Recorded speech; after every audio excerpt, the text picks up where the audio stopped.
tardes, jóvenes participantes de la Cátedra de Derecho Mercantil.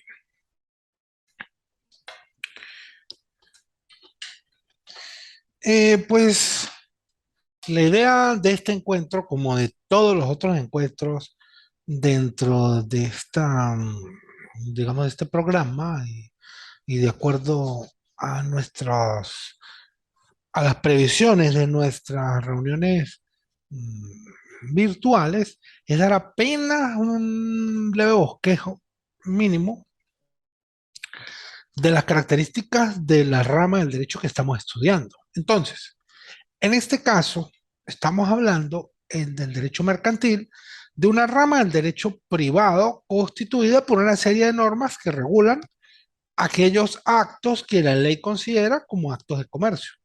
Es un conjunto de reglas, de preceptos que regulan las actividades del comercio. Es decir, es una rama del derecho privado, una rama de la ciencia jurídica que regula las operaciones jurídicas entre los comerciantes y los no comerciantes. Se entiende que es una rama que tiene la suficiente autonomía porque no depende de ninguna otra disciplina jurídica. Ha desarrollado sus normativas propias, sus normativas que le son vinculantes, sus normativas con cierto nivel de autonomía, lo que no indica que se trate de una rama del derecho que esté separada de todas las otras ramas del derecho, porque esto jamás va a ocurrir, porque el derecho es un sistema, debe ser entendido de esta forma y pues eh, mal podría considerarse que la autonomía es eso. Entonces, si sabemos que es el derecho mercantil, es aquella rama del derecho de la ciencia jurídica, en concreto del derecho privado, que regula las relaciones comerciales, que regula el ejercicio de lo que la ley conoce como actos de comercio, lo primero que debemos considerar es cuáles son sus fuentes. La fuente, como se ha repetido tantas veces en el estudio del derecho y tantas veces deben haberlo oído ustedes, es aquello de donde emana, como una especie de manantial, de donde brota lo que se va a estudiar.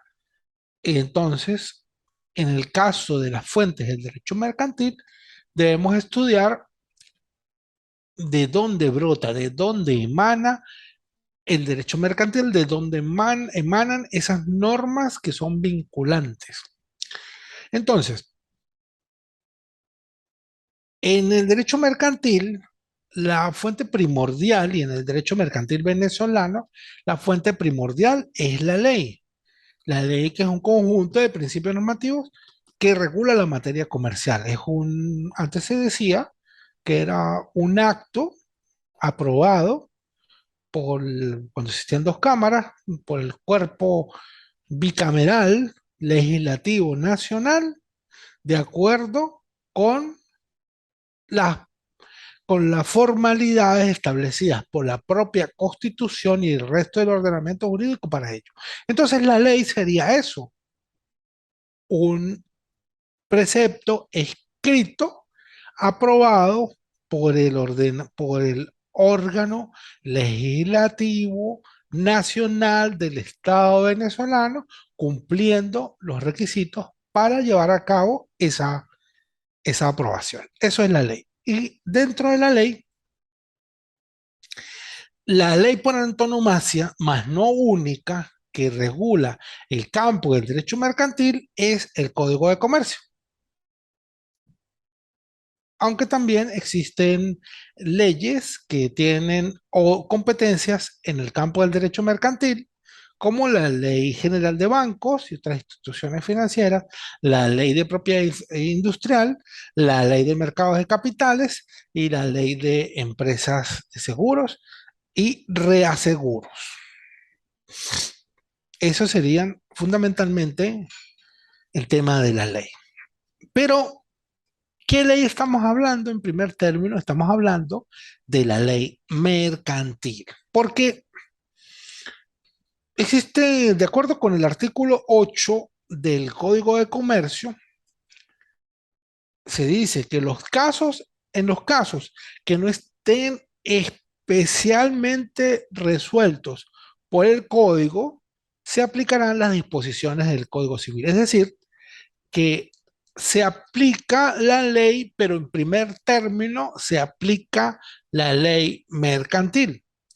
El artículo 9 del código me establece también el papel de la costumbre como fuente de derecho. Las costumbres mercantiles, dice el artículo 9 del código, las costumbres mercantiles suplen el silencio de la ley cuando los hechos que las constituyen son uniformes, públicos, generalmente ejecutados en la República o en una determinada localidad y reiterados por un largo espacio de tiempo.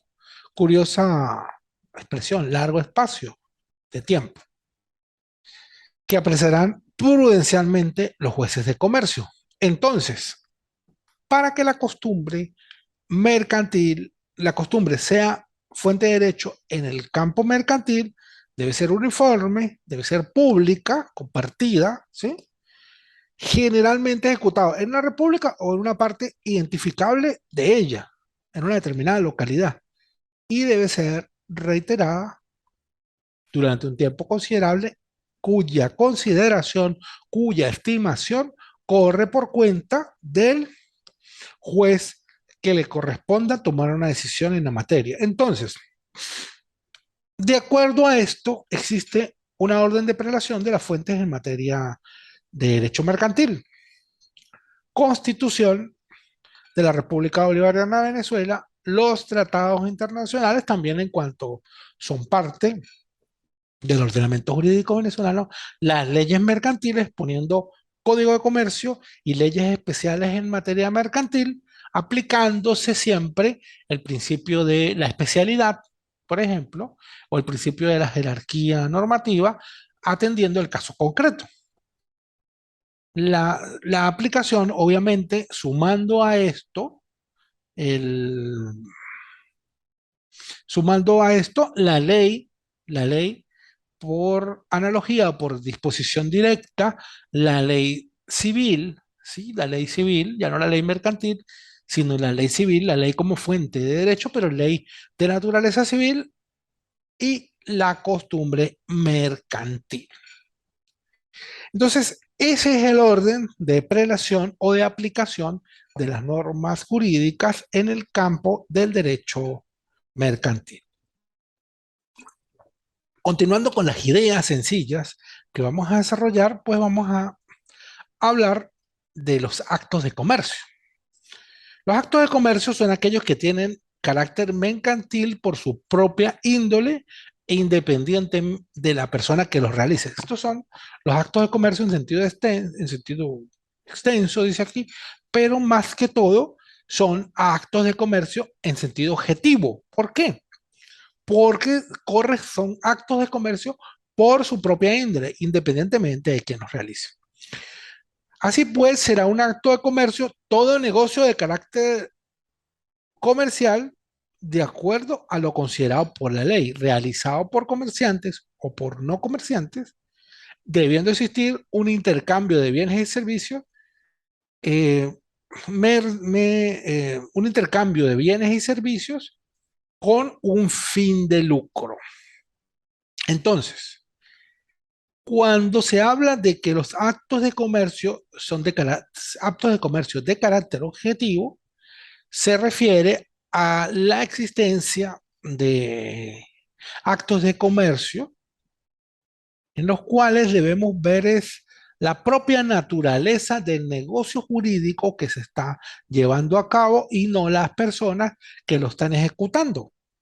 Entonces, el artículo 2 del Código de Comercio me establece cuáles son una enumeración enunciativa, una no taxativa, es decir, que no excluye, que lo que no esté incluido dentro de lo que yo voy a nombrar en parte ahora, no es acto de comercio, sino que se da un conjunto de materias, de negocios jurídicos, de actos intervivos que por su propia naturaleza, la celebración de los mismos implica la celebración de un acto de comercio independientemente, sin considerar para nada las partes que los están suscribiendo, porque puede ser que sean actos de comercio ya para todas las partes, ya para algunos de ellos solamente. Entonces, artículo 2 del Código de Comercio. Son actos de comercio, ya de parte de todos los contratantes, ya de parte de algunos solamente, uno, por ejemplo, compra, permuta, arrendamiento de cosas muebles hechas con ánimo de revenderlas, permutarlas, arrendarlas o subarrendarlas en la misma forma o en otra distinta, y la reventa, permuta o arrendamiento de esas mismas cosas. Es decir, que si yo compro bienes muebles para revenderlos, yo puedo decir lo que quiera, puedo decir, no, pero es que yo lo hago porque forma parte de mi profesión civil o lo que sea. Si yo hago eso, compro para revender, para permutar, para arrendar bienes muebles, para subarrendarlos, estoy haciendo un acto de comercio. La compra, permuta de deuda pública u otros títulos de crédito que circulan en el comercio, hechos con ánimo de revenderlos o permutarlos, y la compra y la permuta o reventa también son actos de comercio. La compra y la venta de un establecimiento de comercio y las acciones de las cuotas de una sociedad mercantil son actos de comercio. Las empresas de fábricas o de construcciones para empresas que no tengan que ver, por ejemplo, de este momento con este numeral, con la prestación de servicios, sino que fabriquen bienes o que realicen construcciones de obra, son reputadas de naturaleza mercantil. Las empresas de manufacturas, almacenes, bazares, tiendas, fondas, café y otros establecimientos semejantes son de orden mercantil. Las empresas para el aprovechamiento industrial de las fuerzas de la naturaleza, tales como las de producción y utilización de fuerza eléctrica, también deben ser reputadas actividades de naturaleza mercantil. Las empresas editoras, tipográficas, de librería, fotográficas, todas estas empresas son establecimientos de comercio. El transporte de personas o cosas por tierras, ríos o canales navegables, que, bueno, debemos pensar al legislador se le olvidó o no existía el transporte aéreo de personas. Bueno, no existía en la versión original del código, del código nuestro, la versión original, traer al extranjero, pues no existía, pero es una falla que no lo presenta, pero bueno, se entiende también mercantil. El depósito por causa de comercio, las empresas de provisiones o suministros, las agencias de negocios, las empresas de espectáculos públicos son, por su propia naturaleza, de orden mercantil. Los seguros terrestres, mutuos, primas, los seguros de vida, todos esos son operaciones de comercio. Todos los concernientes a letras de cambio, aún entre no comerciantes, las remesas de dinero de una parte a otra hechas en virtud de un contrato de cambio, los pagarés a la orden entre comerciantes solamente, las operaciones de cambio, las operaciones de banco, las de corretaje en materia mercantil, las operaciones de bolsa, la, los hechos que producen obligaciones en casos de averías, naufragios y salvamento, en el caso del derecho marítimo, los fletamientos, préstamos a la gruesa, seguros y demás contratos concernentes al derecho marítimo y a la navegación, los contratos entre comerciantes y sus factores o dependientes. Todo eso que he nombrado son actos de naturaleza mercantil. Entonces, Estos están establecidos en el artículo 2 del Código de Comercio. Son 23 ordinales que, como le dije, es de carácter enunciativo, no es un carácter taxativo. Taxativo ocurre, mm, las enumeraciones serían taxativas cuando yo digo solamente los actos de comercio son los que están establecidos en esta, mm, en esta enumeración. Lo que esté fuera de allí no sería acto de comercio si fuese taxativo, pero es una enumeración de carácter enunciativo. ¿Qué quiere decir?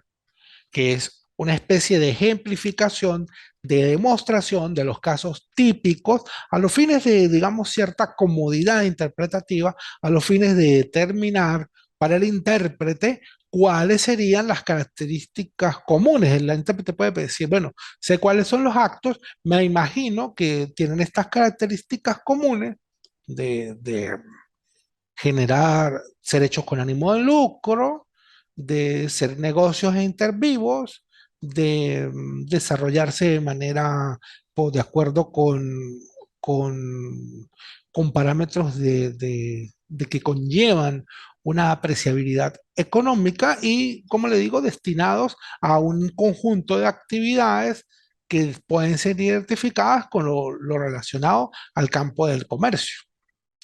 Entonces, tenemos esos actos de comercio en el artículo 2 que dice que son actos de comercio y bien para todos los contratantes, bien para algunos de ellos. Estos actos de comercio establecidos en el artículo 2 son los denominados actos de comercio objetivos. ¿Por qué objetivos? Porque allí lo que importa no son los sujetos que contratan, lo que importa son el objeto de la negociación, el fondo de la negociación. La característica fundamental es el objeto de la negociación, el, la conducta asumida, la intencionalidad final, los medios desarrollados para llegar a esa intencionalidad final, por ejemplo, los medios, la compra de bienes, muebles destinados, la intencionalidad, a ser revendidos para obtener de ellos un lucro. Se, independientemente de quien lo haga, el ejecutar ese acto conlleva el desarrollo de un acto de comercio. De acuerdo a los autores, se dice que los actos de comercio objetivo pueden consistir en una mera operación mercantil, como las operaciones de banco o las de cambio, en empresas como organización social o de capital que realiza actividad comercial, como las fábricas y construcciones, en obligaciones de los comerciantes, como en el caso de transporte de personas o cosas, contratos mercantiles como compraventa de un establecimiento de comercio, y en títulos valores también pueden estar expresados en la suscripción de títulos valores, como la letra de cambio y el pagaré. Pues bien, como existen actos de comercio objetivos, es de presumir que existan también actos de comercio sustantivos. El artículo 3 del código dice que son además actos de comercio cualesquiera otros contratos y cualesquiera otras obligaciones de los comerciantes, si no resulta lo contrario del acto mismo, o si tales contratos y obligaciones no son de naturaleza esencialmente civil. Entonces, supongamos, un comerciante, no están definidos allí, pero para determinar la existencia o no de un acto de comercio, vamos a verificar la existencia de la realización del mismo por una persona natural o jurídica que sea comerciante. Es decir, que si una persona es comerciante, se presume, existe una presunción juris tantum de que los actos que ejecuta son actos de comercio. Lo digo de esa forma tajante para que se entienda. Salvo que del acto mismo no se pueda deducir que que la intencionalidad del acto no es un acto de comercio o que sean contratos y obligaciones de naturaleza esencial y exclusivamente civil. Es decir, que si tomamos en consideración eso, el comerciante, todos los actos del comerciante pudieran reputarse como de comercio, pero si vamos a la naturaleza del acto, por ejemplo, un comerciante acude al registro civil a hacer un reconocimiento de un hijo, es obvio que la naturaleza del acto excluye cualquier consideración de que es un acto de comercio, pero es un acto ejecutado por un comerciante. Lo que ocurre es que hay que hacer la, digamos, la discriminación del acto para, analizando su naturaleza esencialmente civil, poder determinar que no se trata de un acto de comercio. Obviamente, la verificación o la determinación de que este reconocimiento de un hijo ante el registro civil no es un acto de comercio, no va a tomar tantos minutos como los que yo estoy utilizando para explicar, pero sí conlleva la misma similar operación lógica para descartarlo como acto, eh, como acto de comercio. A tal efecto, a tal efecto, existiendo actos de comercio objetivos y subjetivos, también puede entenderse que existen actos de comercio que son por su naturaleza mixtos.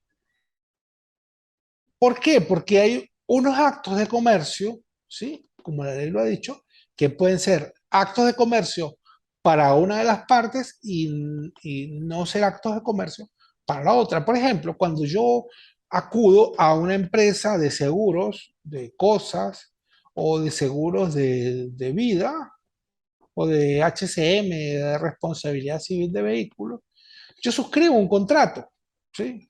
Ese contrato que yo suscribo es una operación de seguro y reaseguro, es una operación de seguro.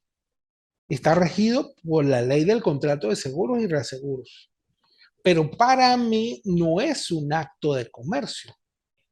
Ahora bien, para la empresa que se dedica de forma regular a la suscripción de este tipo de contratos, que lo hace con un fin de lucro, que lo hace de forma profesional, que lo hace dentro de unos parámetros de una retribución en dinero por esta prestación de ese servicio, para esa empresa si se está en presencia de un acto de comercio. Entonces, por eso estamos hablando de que existen actos de comercio mixtos, es decir, actos de comercio que son actos de comercio para una de las partes o para varias de ellas y que no son actos de comercio para las partes restantes. El ejemplo por antonomasia es del seguro, en materia de seguro, pero también se toman ejemplos en el caso de la cuenta corriente y el cheque, que no son actos de comercio por parte de personas no comerciantes, a menos que procedan de causa mercantil, de acuerdo al artículo 6 del Código de Comercio.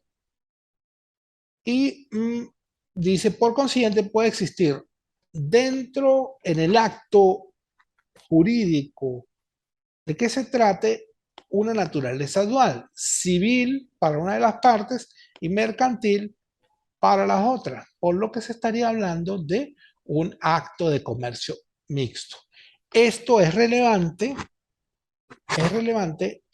esta consideración respecto de la atribución de competencia de los tribunales para conocer de determinadas demandas y determinados asuntos que se derivan de las relaciones entre comerciantes y no comerciantes. Entonces, estamos claros y los actos que no son actos de comercio son actos de orden civil. ¿Por qué? Bueno, porque el establecimiento del acto de comercio el legislador diferencia en términos muy sencillos lo que es civil de lo que es mercantil. Ahora bien, desarrollado algunos de estos aspectos, me gustaría conversar sobre, en términos también muy sencillos, dos elementos primarios del campo del ejercicio del derecho mercantil. En este lugar, en primer caso, el comerciante. El artículo 10 del Código de Comercio establece, son comerciantes quienes teniendo capacidad para contratar, hacen del comercio su profesión habitual y las sociedades mercantiles, es decir, las personas que profesionalmente se ocupan de alguna de las actividades que la ley considera mercantil. Entonces, personas naturales que tienen capacidad para contratar y hacen del comercio su profesión eventual. Es decir, una persona natural debe, por ejemplo, si desarrolla un acto de comercio de manera eventual, ¿sí? No es por eso comerciante, debe hacerlo de forma habitual y que esa sea su profesión. Hacen del comercio su profesión. Entonces, en todo caso, pensemos estos elementos que me da a mí el Código de Comercio son suficientes para la determinación de, de la condición de comerciante. Obviamente que no, porque pudiera desarrollarse actos de comercio de forma habitual por una persona que tenga como su profesión otro rubro de la actividad humana distinto del comercio.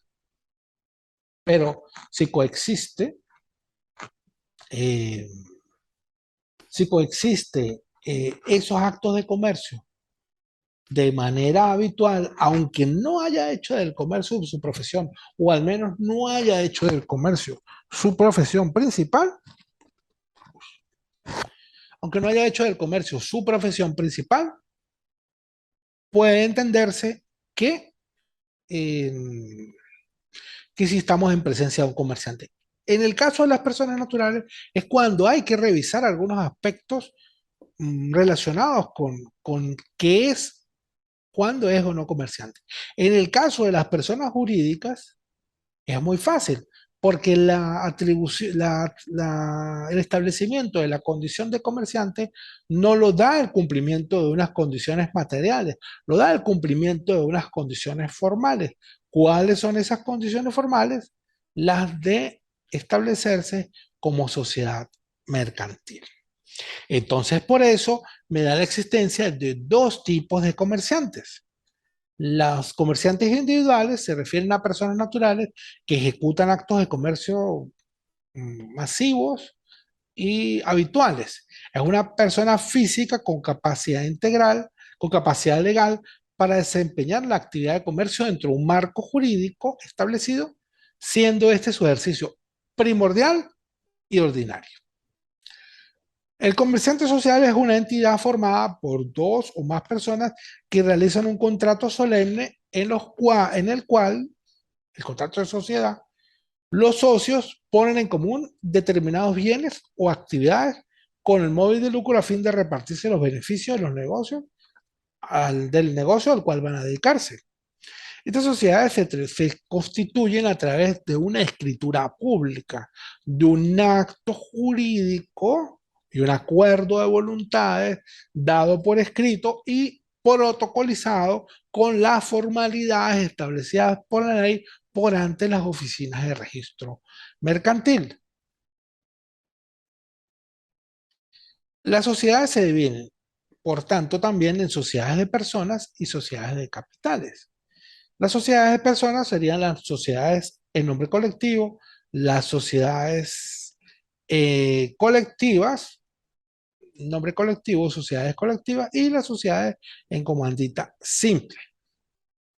Las sociedades de capital serían las sociedades de responsabilidad limitada, las sociedades en comandita por acciones y las sociedades anónimas.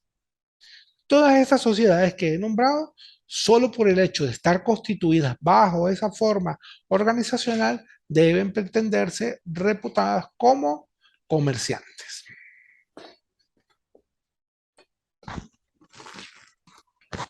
Ok. Cuando hemos hecho referencia a que estas sociedades deben estar inscritas por ante el registro de comercio, pues es interesante revisar una idea general respecto de las normas concernientes al registro mercantil. El registro mercantil es una institución jurídica que proporciona publicidad y firmeza a los actos y contratos del comercio, mediante la inscripción de las partes y de los negocios jurídicos en una oficina especial confiada a un funcionario público para que dé fe de la autenticidad de las manifestaciones y los datos que constan en los libros y asientos por él registrados.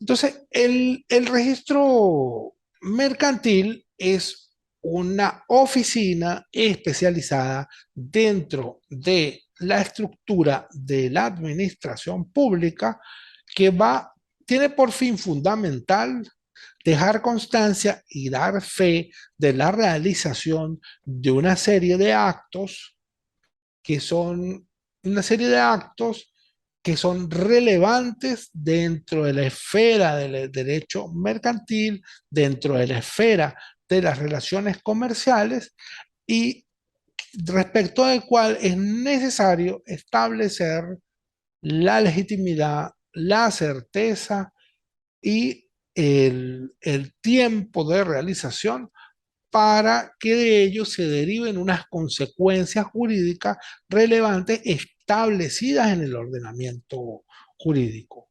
Entonces se dice que la finalidad del registro mercantil es hacer pública la vida mercantil del comerciante, tanto en su capacidad, condiciones para obligarse, responsabilidad de sus obligaciones, contratos, modificaciones y la solvencia en el respaldo de los actos de comercio. Es decir, que yo puedo tener idea de la capacidad de vinculación del comerciante, el rubro al cual se dedica, la, las personas que tienen la potestad de vincularlo, de obligarlo, y hasta qué punto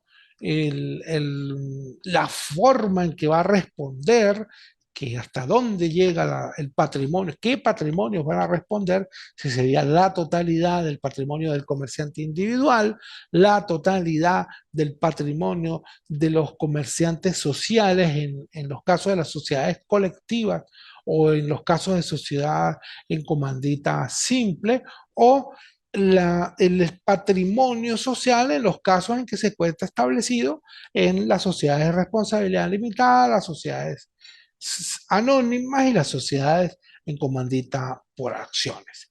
El artículo 18 del Código de Comercio nos da una idea de qué es este registro mercantil. El registro se hará, tiene algunos términos al tanto arcaicos, pero bueno, es llamativo su enunciado y plenamente vinculante todavía. El registro se hará en un libro de papel de hilo, empastado y foliado, que no podrá ponerse en uso sin una nota fechada y firmada en el primer folio, escrita por el juez y su secretario o el registrado mercantil, en los casos donde lo haya, en la que conste el número de hojas que tiene el libro. Los asientos serán numerados según la fecha que ocurre y serán suscritos por el secretario del tribunal o el jefe de la oficina y el interesado ante cuya solicitud se haga el registro. Pero la ley del registro más reciente, ley del registro público y el notariado, hace referencia al, a los, al objeto de este registro mercantil. El artículo 49 en concreto establece: tiene por objeto la inscripción de los comerciantes individuales y sociales y demás sujetos señalados por la ley, así como la inscripción de los actos y contratos relativos a los mismos de conformidad con la ley. La inscripción, dos, de los representantes o agentes comerciales de establecimientos públicos extranjeros o sociedades mercantiles constituidas fuera del país cuando hagan negocios en la República. Es decir, que en el registro mercantil deben inscribirse las sociedades anónimas y agentes comerciales del extranjero cuando hagan vida en Venezuela deben desarrollar un, un registro mercantil venezolano. ¿Ello también para qué? Para dar cuenta de la vida del comerciante, la vida comercial, de su vida comercial, de las circunstancias relevantes, como forma asociativa, capacidad para responder, forma de responder, etcétera, etcétera. Para la legalización de los libros de los comerciantes, también él tiene competencia el registro mercantil para el depósito y publicidad de los estados contables, los informes periódicos de las firmas mercantiles, una vez que han sido presentados los balances anuales de estas organizaciones, la centralización y publicación de la información registral y la inscripción de cualquier acto, de cualquier otro acto señalado por la ley. El artículo 19 del Código de Comercio señala cuáles, eh, el artículo 19 del Código de Comercio señala en concordancia con el 17 cuáles son los actos que deben, eh, cuáles son los actos que deben por fuerza inscribirse en el registro. La autorización del curador y la aprobación del juez, en su caso habilitando a los menores para comerciar, el acuerdo o consentimiento del marido en lo que respecta a la responsabilidad de los bienes o de la sociedad conyugal no administrados por la mujer, la revocación de la autorización para comerciar dada al menor, las capitulaciones matrimoniales, inventarios solemnes, testamentos, particiones, sentencias ejecutadas o actos de adjudicación y las escrituras públicas que impongan al cónyuge comerciante responsabilidad a favor del otro cónyuge, las demandas de separación de bienes de orden civil, las sentencias ejecutoriadas que las declares y las liquidaciones practicadas para determinar lo que el cónyuge comerciante debe entregar al otro cónyuge. La demanda, bueno, esta es la forma en cuando se debe, cómo se debe registrar. Los documentos justificativos de los deberes del hijo que está bajo la patria potestad o del menor o del incapaz que está bajo la tutela o curatela de un comerciante, la autorización dada al padre o al tutor para continuar los negocios del establecimiento mercantil correspondiente al menor, que lo harían los tribunales de protección del niño, niña y adolescente. Las firmas de comercio, sean personales, sean sociales, de conformidad con las disposiciones de este código.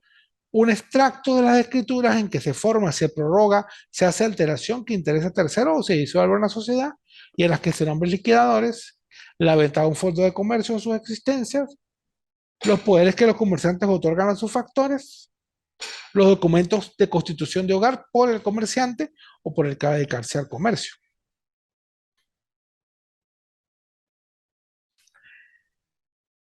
El artículo 25 del Código de Comercio dice los documentos expresados en los numerales primero, segundo, tercero, séptimo, octavo, noveno, décimo, duodécimo primero, duodécimo segundo y duodécimo tercero del artículo 19 no producen efecto, sino después de ser registrado y fijado. Es decir, que en esos casos respecto del artículo 19 al cual hice referencia, existen específicos y concretos casos en los cuales la publicidad registral, la protocolización registral es un requisito fundamental, si no para la existencia, sí para la eficacia, para que se desarrollen, se puedan derivar actos jurídicos de esto, es necesario que se realice la inscripción registral. El artículo 50 del decreto con fuerza de ley del registro público y notariado expresa la inscripción de un acto en el registro público y su posterior publicación, cuando ésta es requerida, crea una presunción juris et de juris sobre el conocimiento universal del acto escrito. Es decir, que se escribe un acto que se escribe en el registro civil y cuando se exige de tal forma se publique de acuerdo con las estipulaciones de la ley, genera una presunción que no puede ser desvirtuada de que todo el mundo conoce la, la existencia y el contenido de ese acto. Es decir, que no puede una persona decir, yo no estaba comerciando con tal persona, yo no sabía quién era las partes, quién representaba a la sociedad mercantil, etcétera, etcétera, etcétera, porque todo eso que está publicado allí se presume del conocimiento de todo por una presunción juris, juris et de juris, es decir, que no admite prueba en contrario. Entonces, presumo que con estas palabras que estamos dando en este momento podemos hacer una breve introducción, una sencilla introducción muy básica, porque si yo dije solamente, vamos a hablar del comerciante social, cuando yo hablo del comerciante social, estoy hablando de una extensa materia de sociedades mercantiles desarrollada en Venezuela en no pocos artículos del Código de Comercio y en no pocas decisiones y estudiada por autores de una a gran profundidad. Entonces, la idea que yo estoy dando sobre eso es muy pequeña y muy sencilla, dadas las limitaciones temporales de lo que a las que estamos sometidos. Entonces, considero que con esto que se ha desarrollado hasta ahora podemos dar un primer bosquejo o un bosquejo inicial del contenido del derecho mercantil. De todas formas, en la plataforma se encuentra una serie de actividades que debemos cumplir, para los cuales se hace necesario la investigación y la reflexión de los participantes para dar respuesta cabal dentro de términos académicos a lo que se les ha planteado allí.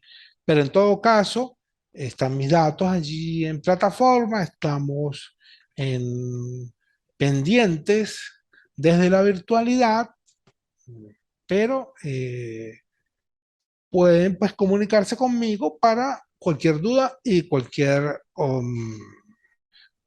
duda o cualquier otro tipo de solicitud que tenga relacionada con la materia que estamos viendo. Muchas gracias.